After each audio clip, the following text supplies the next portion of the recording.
ഈശോമിശിഹായ്ക്ക് സ്തുതിയായിരിക്കട്ടെ. ഞാൻ എൻ്റെ ജീവിതത്തിലുണ്ടായൊരു അനുഭവം, അതായത് ദൈവവചനം പറഞ്ഞ് പ്രാർത്ഥിച്ച് എൻ്റെ ജീവിതത്തിലുണ്ടായ ഒരു അനുഭവം പറയാനാണ്.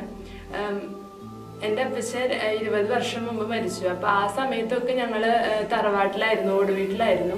അപ്പോൾ അന്ന് തൊട്ട് ഞങ്ങളൊരു വീട് പണിയാൻ വേണ്ടിയിട്ട് ശ്രമിച്ചായിരുന്നു. പക്ഷെ അന്ന് ഓരോ കാരണങ്ങൾ പറഞ്ഞ് പറ്റിയില്ല. പിന്നെ അപ്പച്ചൻ മരിച്ചു പോയി.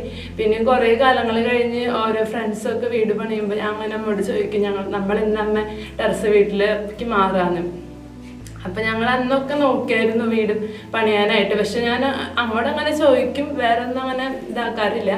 അപ്പം ഞങ്ങളൊരു വട്ടം ധ്യാനത്തിന് പോയപ്പോൾ അവിടുത്തെ ഒരു ബ്രദർ ഞങ്ങളോട് പറഞ്ഞു, സങ്കീർത്തനം 127 കർത്താവ് ഭവനം പണിയുന്നില്ലെങ്കിൽ അങ്ങനെ തുടങ്ങണത് കാണാപ്പാടം പഠിച്ച് അങ്ങനെ ചെല്ലാൻ പറഞ്ഞായിരുന്നു.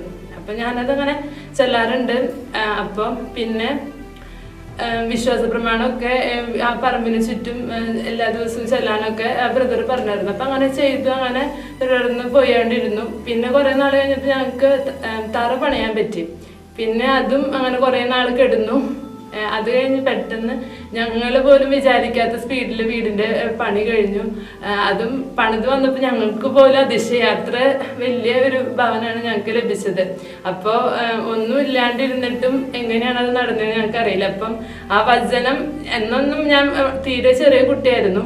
അപ്പം അന്നൊക്കെ ഞാൻ ഒരു ഇത് വെച്ച് ഈ വചനം കാണാപ്പാടം പഠിച്ച് ചൊല്ലാറുണ്ട്. പക്ഷെ അതിൻ്റെ ശക്തി കുറേ നാളുകൾക്ക് ശേഷം ഞങ്ങളുടെ വീട്ടിൽ ഞങ്ങൾക്ക് കാണാനായിട്ട് പറ്റി. ഈശോയെ നന്ദി.